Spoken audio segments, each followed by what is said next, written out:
Bismillahirrahmanirrahim. Mu'jizat Quran atau i'jazul Quranil Karim. Mu'jizat menurut istilah ulama tauhid adalah amrun khariqun lil 'adati maqrunun bit tahaddi ma'a 'adamil mu'aradati.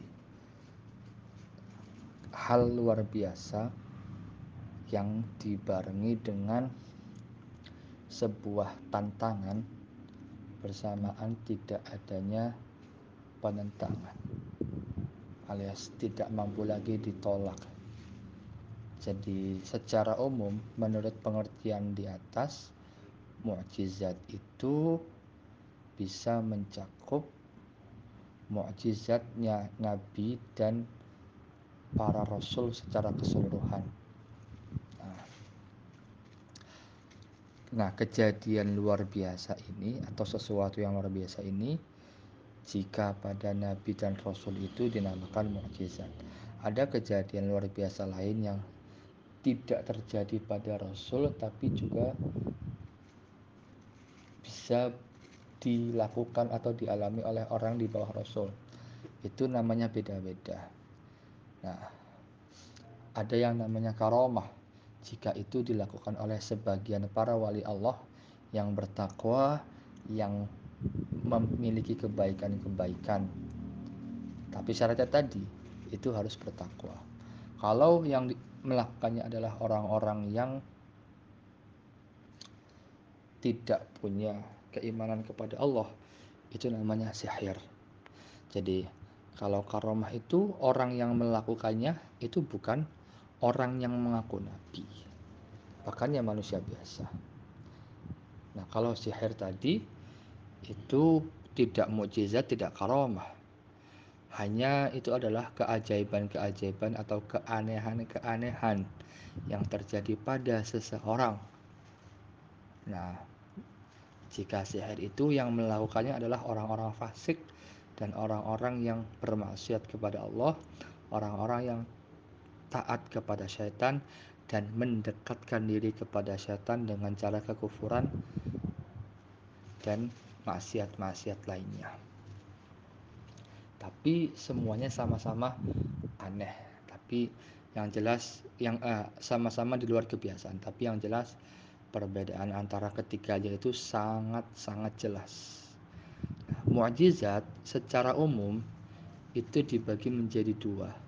Ada mukjizat yang bersifat hissiyah, alias sesuatu mukjizat yang objeknya adalah panca indera, alias mukjizat ini adalah sesuatu yang melemahkan panca indera manusia. Dengan adanya mukjizat ini, panca indera manusia biasa itu tidak mampu menerimanya dengan cara yang biasa, alias menerima dengan sebuah kerelaan dan takluk terhadap kenyataan tersebut. Contohnya adalah mukjizat Isra dan Mi'raj. Itu di luar hissiyah manusia.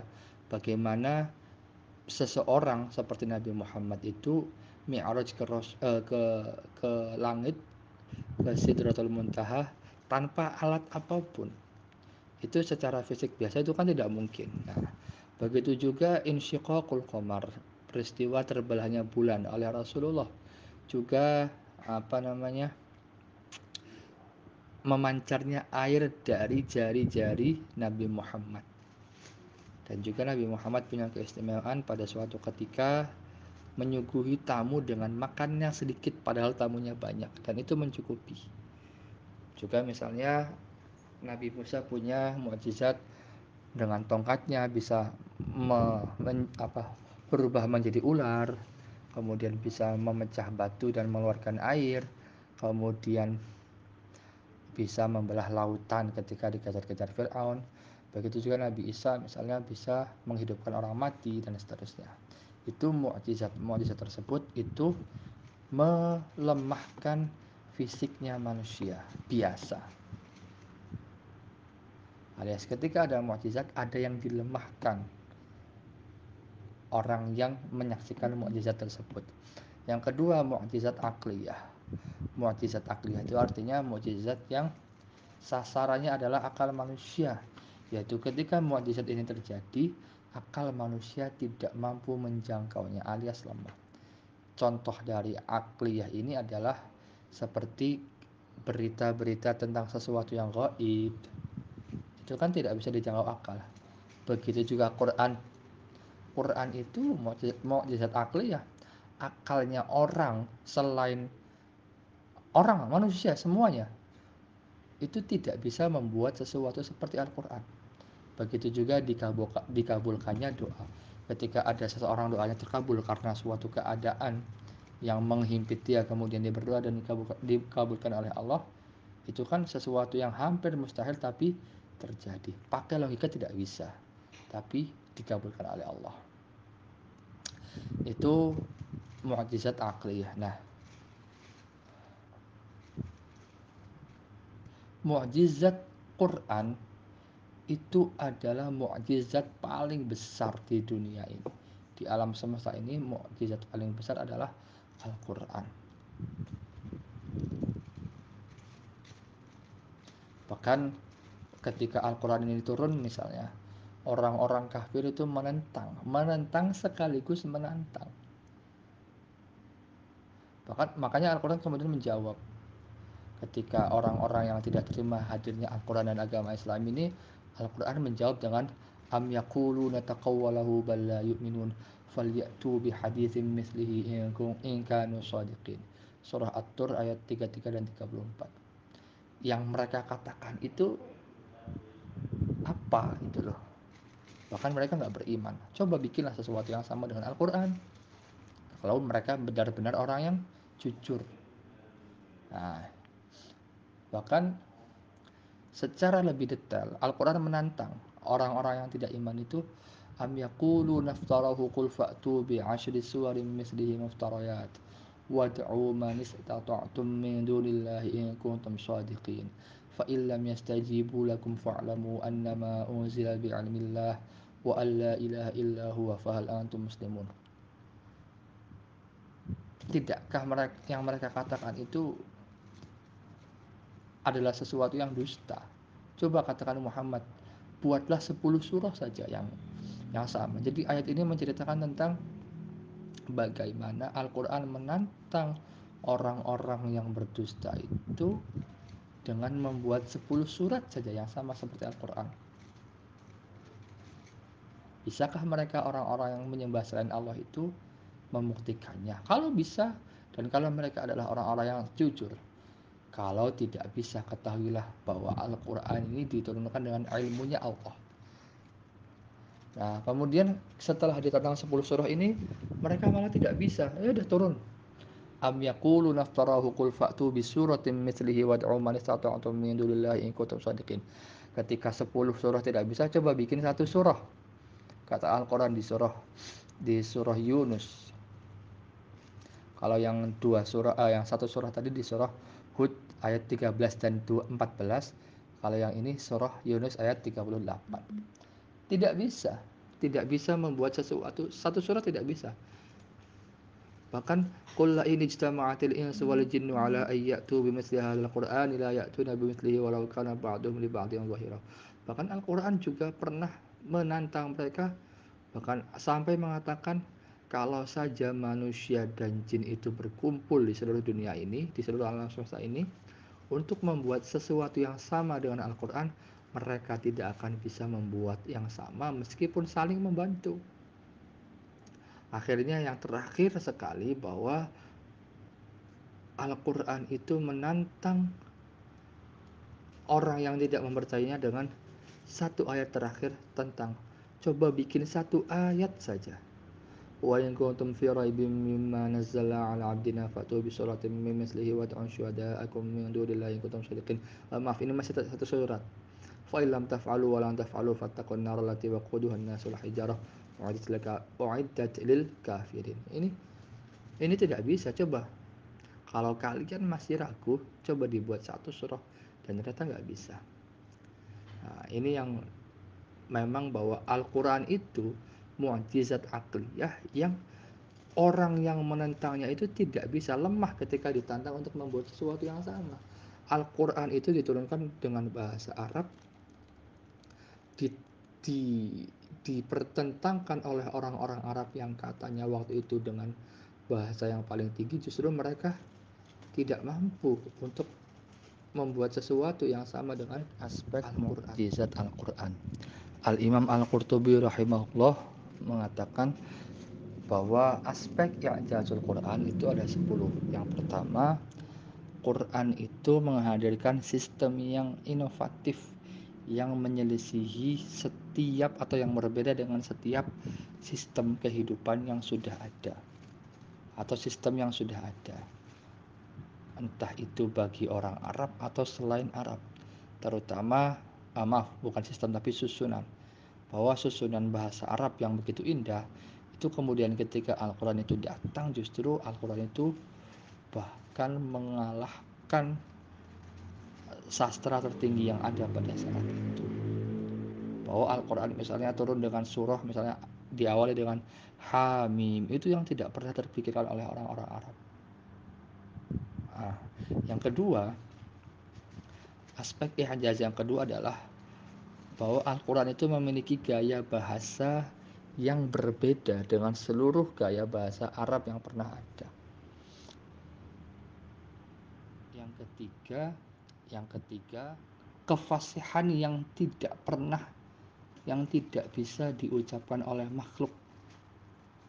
Coba misalnya kita bayangkan, kita dengarkan surah Qaf wal Qur'anil Majid sampai akhirnya wal ardu jami'an qabadatuhu yaumal qiyamah.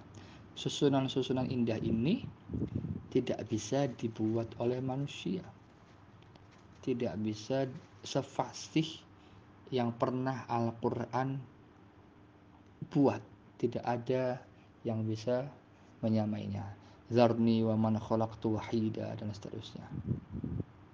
Itu mengenai aspek yang ketiga. Yang keempat, mukjizat Al-Quran adalah masuk ke tata bahasa Arab melalui cara yang tidak pernah dilakukan oleh makhluk. Tadi bahwa setiap huruf, setiap kalimat itu disusun sedemikian rupa, kemudian mengubah tatanan bahasa Arab yang tidak pernah dilakukan oleh selain Al-Quran. Yang kelima, aspek mukjizat Al-Quran adalah menceritakan hal-hal al-ikhbaru 'anil umur, yang menceritakan hal-hal yang allati taqaddamat, yang terdahulu, yang sudah terjadi dari awal dunia sampai turunnya Al-Quran. Dan juga misalnya menceritakan tentang kisah-kisah Nabi beserta umat-umat terdahulu, juga menuturkan atau menyebutkan apa-apa yang ditanyakan oleh ahli kitab dan seterusnya, alias menceritakan hal-hal yang terdahulu. Yang keenam, aspek keenam, Al-Quran, aspek mukjizat Al-Quran yang keenam adalah menepati janji. Isinya adalah pemenuhan janji yang bisa dirasakan oleh panca indera manusia. Contohnya misalnya, setiap Allah menjanjikan sesuatu, Allah akan memenuhinya, pasti akan memenuhinya. Misalnya Allah menolong Rasulnya, itu terjadi. Allah akan mengeluarkan orang-orang yang, atau mengusir orang-orang yang menempati tanah airnya dengan cara mengusir, juga akan diusir. Contoh ayat-ayatnya adalah wa may yatawakkal 'ala Allahi fahuwa hasbuh wa may yu'min billahi yahdi qalbah. Barang siapa yang bertawakal terhadap Allah, maka Allah akan mencukupinya. Ini adalah pemenuhan janji Allah. Wa may yattaqillaha yaj'al lahu makhraja. Barang siapa yang bertawakal kepada Allah, maka Allah akan cari jalan keluar. Iyyakum minkum 'ashruna sabiruna yaghlibu mi'atain. Meskipun kalian itu hanya 20 orang, tapi kalau kalian sabar akan mengalahkan 200. Nah, itu janji-janji Allah yang akan ditepati, itu diceritakan oleh Al-Quran yang itu bisa dirasakan oleh indera manusia. Yang ketujuh, Al-Quran juga bercerita tentang hal-hal gaib di masa depan yang tidak pernah diceritakan kecuali oleh wahyu Allah.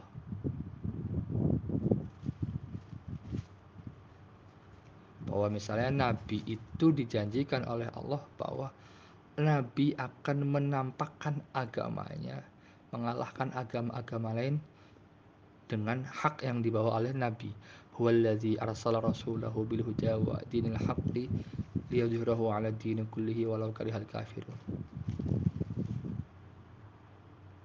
Bahkan Allah melalui Al-Quran juga memprediksi bahwa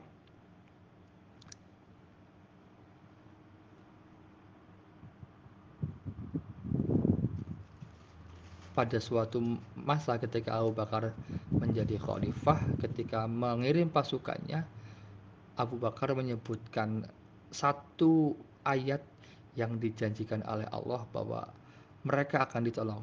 Bahkan Islam akan memimpin di seluruh dunia, akan menyebar ke seluruh dunia.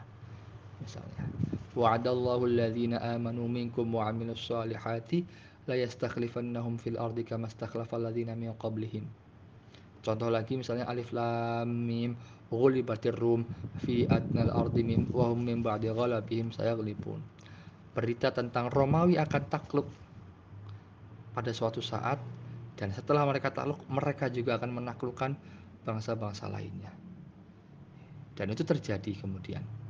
Yang kedelapan, mukjizat Al-Quran adalah mencakup sesuatu yang bersifat ilmiah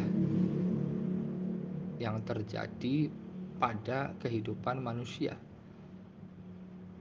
Atau Al-Quran mencakup pengetahuan-pengetahuan yang kemudian dibutuhkan oleh seluruh orang mengenai halal, haram, dan seluruh hukum-hukum yang ada. Yang kesembilan, aspek mukjizat Al-Quran adalah terdapat hikmah-hikmah yang sangat tinggi yang tidak bisa dijangkau oleh sesuatu yang biasa, yang tidak biasa, entah itu banyaknya, dalam segi banyaknya, entah itu kemuliaannya. Itu hikmah-hikmah ini ada di Al-Quran. Yang ke-10, ada keterkaitan pada seluruh hal yang ada di Quran, baik itu secara zahir, baik itu secara batin, tanpa ada perbedaan. Seperti dalam firman Allah, walau kana min 'indi ghairillahi lawajadu fihi ikhtilafan katsira. Andai Quran ini bukan dari Allah, maka mereka serai niscaya akan menemukan banyak perbedaan. Itulah aspek-aspek mukjizat Al-Quran.